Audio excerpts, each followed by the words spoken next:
Hello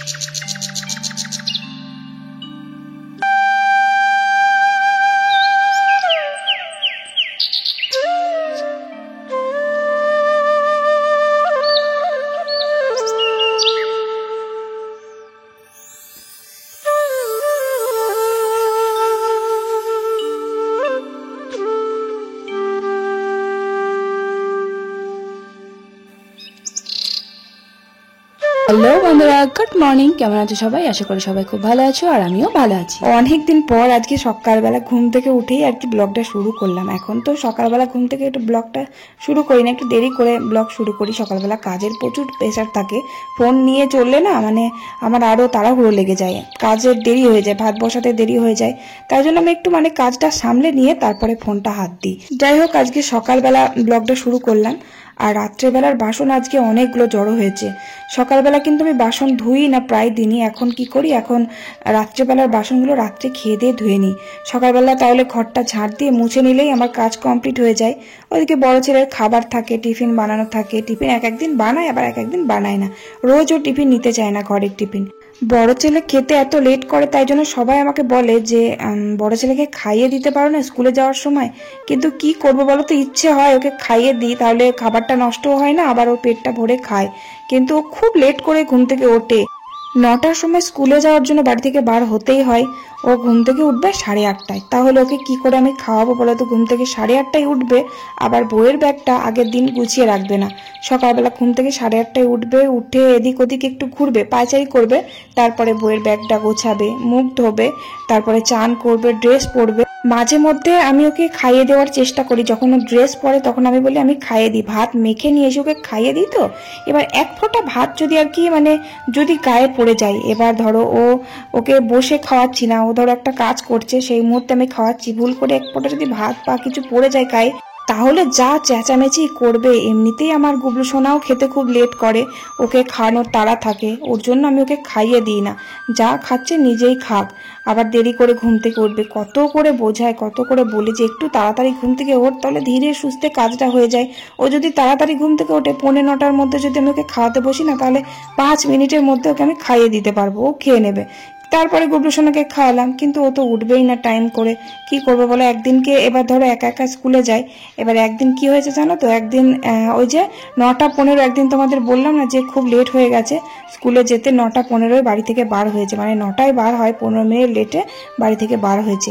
গিয়েছে, রাস্তায় গিয়েছে, ওর বাবা তো খুব রেগে গেছে, যেহেতু ওর বাবার দোকানে প্রচুর কাজ থাকে, ওই টাইমটা খুব কাজের চাপ থাকে। এবার ওকে দিয়ে আসে, দেরি করে গেলে পারে ওর বাবা যেতে চায় না, রেগে যায়। কারণ অটোওয়ালাগুলো তো ওদেরও একটা টাইম থাকে যাওয়ার। এবার যদি 5 মিনিট লেট হয়ে যায়, তাহলে আবার 15 মিনিট পর অটো আসবে, তাহলে কতটা দেরি হয়ে যাবে। 15 মিনিট তো দূরের কথা, 5 মিনিট লেট হয়ে গেলেই ওদের স্কুলের গেট বন্ধ করে দেবে। সেই দিন স্কুলের গেট কিন্তু বন্ধ করে দিয়েছিল। ও আমাকে বলেনি, বাড়ি এসে কদিন পর বলল যে স্কুলের গেটটা না সেদিন বন্ধ করে দিয়েছিল, আমি ছোট গেট দিয়ে গেছি। আর মানে 2-3 মিনিট লেট হলে সেই ছোট গেটটাও বন্ধ করে দিত, ব্যাস ওকে আর স্কুলে ঢুকতেই দিত না। বাড়ি পুরো সোজা বাড়ি এরকম। মানে 9:30 বা 35-এর পর যদি যায়, 35 থেকে যদি 36-37-এও যায়, তাহলে আর ঢুকতে দেবে না স্কুলে, গেট বন্ধ। তা আমি ওকে কত করে বোঝালাম যে দেখলি তো এরকম লেট হয়ে যাচ্ছে, তাহলে একটু তাড়াতাড়ি ঘুম থেকে ওঠার চেষ্টা করবি, তাহলে তুই ধীরে সুস্থে যেতে পারবি, ধীরে সুস্থে অটোটাও পেয়ে যাবি, কোনো তাড়াহুড়ো করতে হবে না, ভাত খাওয়ার সময় তাড়াহুড়ো করতে হবে না, ধীরে সুস্থে খেতে পারবি। কি বলবো বলো তো, বোঝে না, শুধু ঘুমোতে পারলেই হলো। যাই হোক, তারপর আমার কাজ কমপ্লিট করলাম, আর আচারগুলো রোদে দিয়ে দিলাম। ওই যে গ্রিলের সামনে তো রোদ আসে, ওখানেই দিয়ে দিলাম।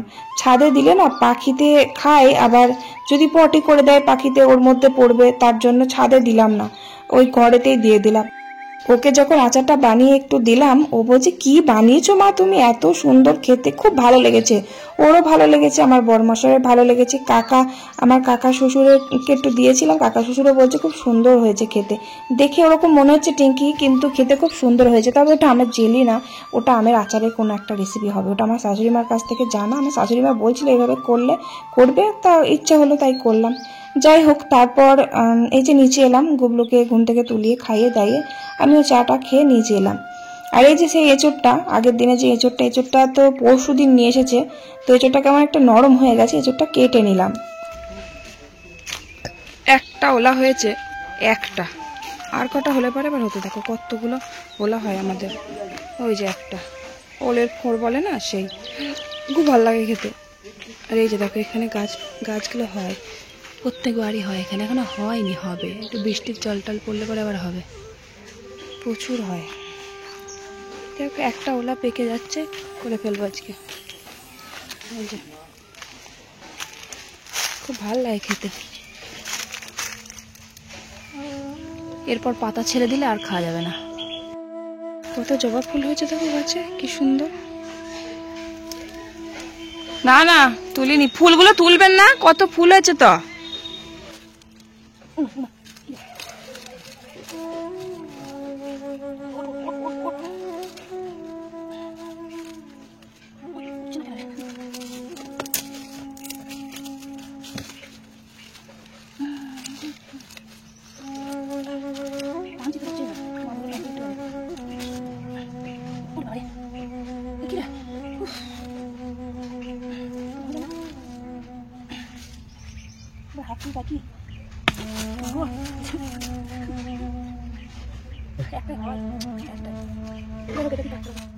একটাই হয়েছিল, আর আমাদের এরকমই হয় জানো তো, একটা ওলা একটাই হয়, মানে একদিন একটা হবে, তারপর দিন আর একটা হবে, একসাথে 3-4টে হলে পরে অনেকটা হয়।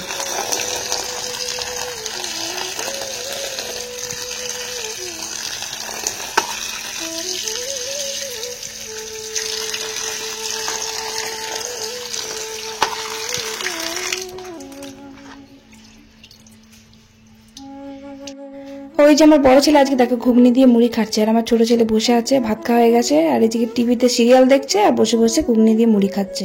ও ভাত খেতে খুব একটা পছন্দ করেই না বললে চলে, তো আমি বললাম তাহলে ঘুগনি যখন তোর বাবা নিয়েছে তাহলে বসে বসে ঘুগনি দিয়ে মুড়ি খা। খেতে অনেক লেট করে, আমি ওর জন্য ওকে দিয়ে দিয়েছি, আর গুবলু সোনারও খাওয়া হয়ে গেছে।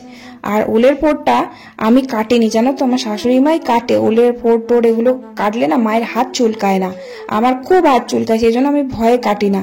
তো মা বলছে আজকে কি যে হাত চুলকাচ্ছিল, হাতে পুরো কাঁটার মতন ভুগছিল, মা বলল এত চুলকাচ্ছে। তাই চিন্তা করছি যে ওলের পোড়টা খেয়ে আবার গলা না ধরে, তাই একটাই ছিল, আর 2-4টে হলে খুব ভালো হতো। সব আছে ওগুলো ছোট ছোট, আর ওগুলো বড় হয় না, এঁটেল মাটি তো, এঁটেল মাটির মধ্যে খুব একটা ভালো হয় না, বালি বালি মাটির মধ্যে ভালো হয়, তার জন্য ওগুলো ছোটতেই পেকে যায়, কেমন পাতা ছেড়ে দিলে না তখন আর খাওয়া যায় না, পেকে যায়, শক্ত হয়ে যায়। তো একটা হয়েছিল, আমার বর বলছে তুলে নিয়ে আসো কা, দিয়ে রান্না করো, ওইটুকুই খেতে খুব ভালোবাসে আমাদের বাড়িতে সবাই। আমি এখানে এসেই খাওয়া শিখেছি শ্বশুর বাড়িতে, এসব ওখানে কখনো খাইও নি, আবার চোখেও দেখিনি। আসলে আমাদের ওদিকে খুব একটা এগুলো কেউ খায় না, তাছাড়া আমি তো বাজারে যেতাম, বাজারটা তো আমিই করতাম, বাজারেও কোনোদিনও দেখিনি এই জিনিসটা। তবে ওই যে ঘেটকুল পাতা বলে না, ঘেটকুল পাতাটা কিন্তু খুব খায় আমাদের ওদিকে, আমি ওখান থেকেই শিখেছি। আমার খুব ভালো লাগে ওই পাতাটা, আমাদের বাড়িতে তো প্রায়ই হয়, এই যে বৃষ্টি হবে এখন গাদা গাদা হবে, ঘেটকুল পাতা খাওয়া খুব ভালো। আর আমার ভালো লাগে খেতে, বেশ ঝাল ঝাল করে, মানে পাতা বাটা, পটল বাটা, এইসব বাটা বুটোগুলো খুব ভালোবাসি খেতে। যাই হোক কয়টুকু হয়েছে দেখো, একটুখানি সামান্য হয়েছে, একটা গাছ আর কতটুকু হবে বলো তো। যাই হোক এগুলো বেশি বেশি খায় না, সামান্য একটু একটু করে খেলেই ভালো লাগে খেতে। একটু লেবু দিয়ে খেলে আরো ভালো হয়, যদি গলা টলা ধরে তাহলে লেবু দিলে না অতটা গলা ধরে না। যাই হোক বাড়ির ওলা তো, এগুলো হচ্ছে বাড়ির মানে দেশি ওলা, আর বাজারে যেগুলো কিনতে পাওয়া যায় সেগুলো সে হাইব্রিড, তো মোটা মোটা হয়, ওগুলো খেতে খুব একটা ভালো হয় না, আর গলে যায় না এরকম। আর অনেকে জানো তো ওলের ফোড়গুলো, অনেকে ওলের ফোড় বলে, আমরা ওলা বলি, জানি না ওলা কেন বলে, আমার শ্বশুর বাড়িতে সবাই এরকম ওলা বলে, ওলের ফোড় বলে ওগুলোকে। অনেকে জানো তো এই ওলের ফোড়গুলো মানে ডাঁটার মতন চিবিয়ে চিবিয়ে খায়, মানে আমরা যেমনি ঘেটে একদম মাখো মাখো করে ফেলেছি, অনেকে গোটা গোটায় রেখে দেয়, একটু হালকা পাতলা ঝোল ঝোল রেখে দেয়, অনেকে খায়, আমাদের বাড়িতেই খায়, আমার কাকি শাশুড়ি এইভাবে রান্না করে দেখি, এরকম শুকনো শুকনো করে খায় না, কিন্তু আমার এইভাবেই বেশি ভালো লাগে। যাই হোক আর এটা কি বলতো, এটা হচ্ছে যে এঁচোড়, ওই যে সেই এঁচোড়টা একটু বীজ হয়ে গেছে, আর আমার এরকম বীজওয়ালা এঁচোড় খেতে দারুণ লাগে। বীজ বীজ হয়ে গেছে, কিন্তু এঁচোড়ের দম করবো না, এঁচোড়টা ঝাল রান্না করব আদা জিরে বাটা দিয়ে, খুব ভালো লাগে, বেশ নরম নরম হয়ে যায়, মোলায়েম হয়ে যায়, এত ভালো লাগে না খেতে। এটা আগের দিন করেছিলাম, সেদিন খুব একটা বেশি ভালো হয়নি, তবে বীজওয়ালা হলে না বেশি ভালো হয় খেতে, তাই জন্য এই এঁচোড়টা এরকমই রান্না করছি। ছোট্ট ছোট্ট করে কেটে নিয়েছি, দিয়ে জলে সিদ্ধ করে নিলাম, সিদ্ধ না করলেও হয়, আমি সিদ্ধই করে নিলাম, কারণ এঁচোড়ের মধ্যে আঠা থাকে তো, ওই জন্য আঠাটা বেরিয়ে যায় জলে ফুটিয়ে নিলে, তাই একটু জলে ফুটিয়ে নিয়ে জলটা ফেলে দিলাম। এই যে দেখো সাদা হয়ে গেছে জলটা, ওটা আঠা পুরোটাই।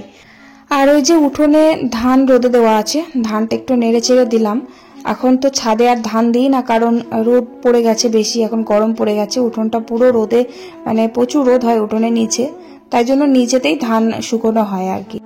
যাই হোক, এঁচোড়টাই যে বসিয়ে দিলাম, একটু শুকনো লঙ্কা, তেজপাতা আর 5 ফোড়ন দিয়ে একটু ভালো করে ভেজে নিচ্ছি, দিয়ে আদা জিরে বাটা দেবো। আর অনেকে সর্ষে বাটা দিয়েও করে, সর্ষে বাটা তো আমরা বেশিরভাগ খাই, কিন্তু সর্ষে বাটা দিলাম না, আদা জিরে বাটা দিয়ে করলাম। সর্ষে বাটা দিয়ে যেটা করে সেটা হচ্ছে চচ্চড়ি বলে। আবার এঁচোড় দিয়ে, থোড় দিয়ে, তারপরে সব রকমের সবজি দিয়ে একটা তরকারি করলে না দারুণ লাগে খেতে। আদা জিরে বাটা দিলেও হয়, আবার সর্ষে বাটা দিলেও হয়, সব রকমের সবজি দিয়ে পুরো মিক্সিং।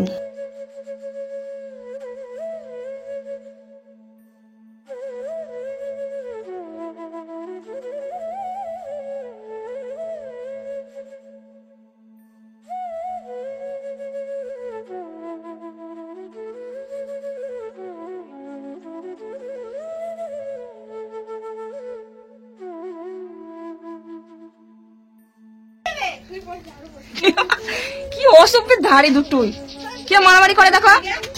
এই ধান ছড়াচ্ছে মা, অত বড় ধারে কি করে মারামারি।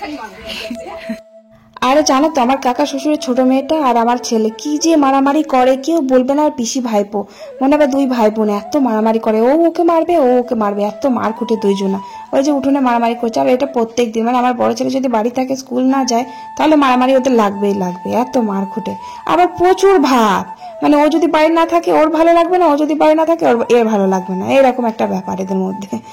যাই হোক, আমার রান্না কমপ্লিট। ওই যে আম দিয়ে একটু ডাল করলাম, আর এঁচোড়ের ঝাল করলাম, আর আলু পোস্ত করলাম ঝিঙে আলু পোস্ত করলাম, আর ওই যে ওলাটা রান্না করলাম, একটুখানি ওলা।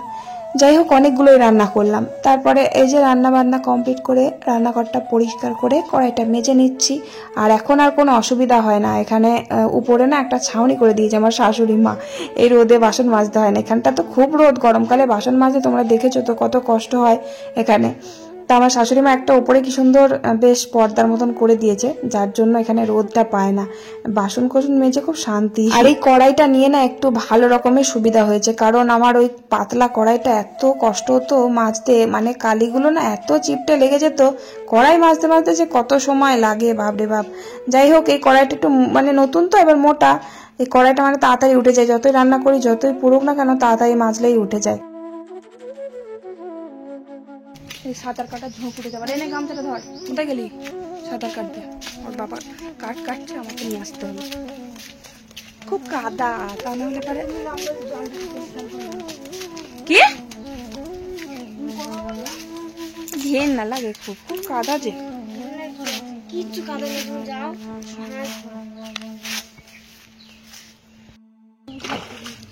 জলটা কোথায় নেমে গেছে, এখানে থাকে জল, এই জায়গায় থাকে জল, এখন কোথায় নেমে গেছে। এতদিন ধরে সাঁতার কাটা শিখতে পারলি না রে? হ্যাঁ, আমি তো ভিজে বসে থাকলাম, ভয় লাগছে যেতে, সাঁতার কাটে জানলেও ভয় লাগছে ওইদিকে যেতে। হ্যাঁ, দাদুর সাথে শেখ।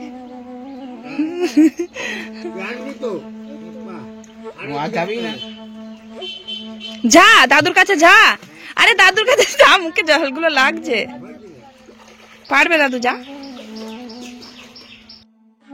আমি তো ভিজে গেছি একদম, তাহলে একটুখানি কেটে আসি, যা চলো, আমার একা ভয় লাগছে। চলো একটুখানি সাঁতার কাটতে চলে আসবে, অনেকদিন কাটিনি, খুব ইচ্ছা হচ্ছে যেতে, কিন্তু একা একা না, কতটা জল কি জানি তার ঠিক নেই। নাইটি ফাইটি যদি আটকে যায়, নাইটি আটকায় তো পায়ে, তাহলে হয়ে গেল।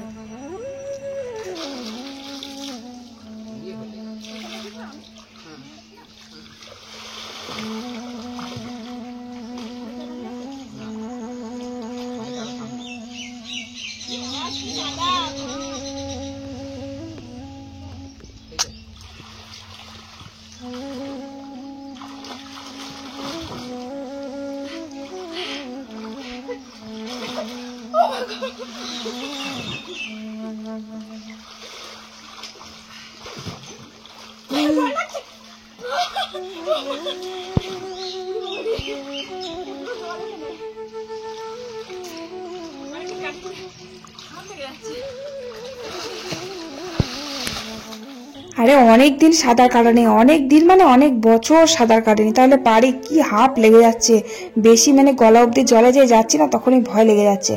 ওর বাবা তো ছিল না, কাটছিল। এবার আমাদের ঘরের পেছনেই তো পুকুর, আমি নিয়ে এসেছি ওকে, ওর বাবা আবার দেখছিল পেছন থেকে। দিয়ে আমি বললাম তুমি এসো, আমার খুব ভয় লাগছে, কারণ কতটা জল, আমি তো পুকুরে নামেইনি কখনো। নেমেছি বলতে বহু বছর আগে নেমেছি, তখন আমার বড় ছেলে খুব ছোট ছিল, তখন আমি ওই পুকুরে গিয়ে চান করে আসতাম। তখন আমাদের বাড়িতে কলও ছিল না আর মিনি বসানোও ছিল না, তখন ওই পুকুরের জলে চান টান করতাম। যাই হোক, তারপর আমি আমার বরমশাইকে ডাকলাম যে এসো একটু সাঁতার কেটে আসি। প্রথমে আমি নেমেছিলাম আমার ছেলেকে নিয়ে, খুব ভয় লাগছিল, মাঝখানে অনেকটা জল, মাঝখানে না মানে একটু এগিয়ে গিয়েই অনেকটা জলের নিচে প্রচুর পাক ছিল, খুব কাদা, ঘেন্না লাগছিল ভীষণ। তাই জন্য আমার বর এলো, তারপর আবার একটু সাঁতার কাটলাম, তবুও ভয় লাগছিল। এক গলা জলে গিয়ে আমার এত মানে ভয় লাগছে, সাঁতার কাটতে পারলেও মানে হাঁপ লেগে যাচ্ছে, আর অভ্যাস নেই না, দেখ কেমন লাগছিল। যাই হোক, পুকুরে অনেকদিন পর একটু সাঁতার কাটলাম, আবার যদি 2 দিন কাটা হয় না তখন আবার অভ্যাস হয়ে যাবে আর ভয় লাগবে না। তারপর চান টান করলাম, বাড়ি এসে গা হাত পা চুলকাচ্ছিল, গরমকাল তো একদম পুরো পানা পুকুর, পুকুরে প্রচুর মানে জল কমে গেছে, তার জন্য চুলকানি হচ্ছিল। আমি বাড়ি এসে আবার সাবান দিয়ে চান করলাম, ছেলেকেও বললাম করতে, ও আর করলো না, অনেকক্ষণ মানে জলের মধ্যে ঝাঁপিয়েছে, চোখ লাল হয়ে গেছে। ছেলের তো সাঁতার কাটার খুব ইচ্ছে, কিন্তু ওই যে দূরের দিকে যেতেই চাইছে না, তাহলে সাঁতারটা শিখবে কি করে? ওই অল্প জলের মধ্যেই পা হাত পা লাফাচ্ছে, জল ঘোলা করে ফেলছে। আমার জেঠু শ্বশুর তো খুব রেগে গেছিল, যেহেতু জেঠু পুকুরের জলে চান করে, জলটা খুব নোংরা করে ফেলেছে, তার জন্য খুব বকা দিচ্ছিল। যাই হোক, পুকুর থেকে এসে চান টান করে খাওয়া দাওয়া করে নিয়েছিলাম। তারপরে ওই যে ঝাল আচারটা করেছিলাম না, টক ঝাল আচারটা, ওটা বয়ানের মধ্যে ভরে দিলাম। তারপর আজকে সন্ধ্যাবেলা আমার বড়মশাই দোকান থেকে বাড়ি এসে 2টো মুড়ি মেখেছিল, ও নিজেই মাখলো 2টো পাঁপড় ভেজে। তো তখন সন্ধ্যাবেলা বেশি করে মুড়ি খেয়েছিলাম বলে আর ভাত খেতে ইচ্ছা করছিল না। 8টা সাড়ে 8টার দিকে আমরা টিফিন করি, তাহলে কি করে খিদে পায় বলো তো 9টার মধ্যে? তাই জন্য আমার বড় যে জল দেওয়া ভাত খাচ্ছে, মানে পান্তা ভাত, আমি বললাম আমাকে 2-4 গাল খাইয়ে দাও, ব্যাস আমি আর খাবো না। আর গুবলুর জন্য 2টো গরম ভাত বসিয়েছিলাম। যাই হোক, চলো ভিডিওটা কেমন লাগলো অবশ্যই কমেন্ট করে জানিও। ভালো থেকো সবাই, আজকের মতো tata, bye bye, good night.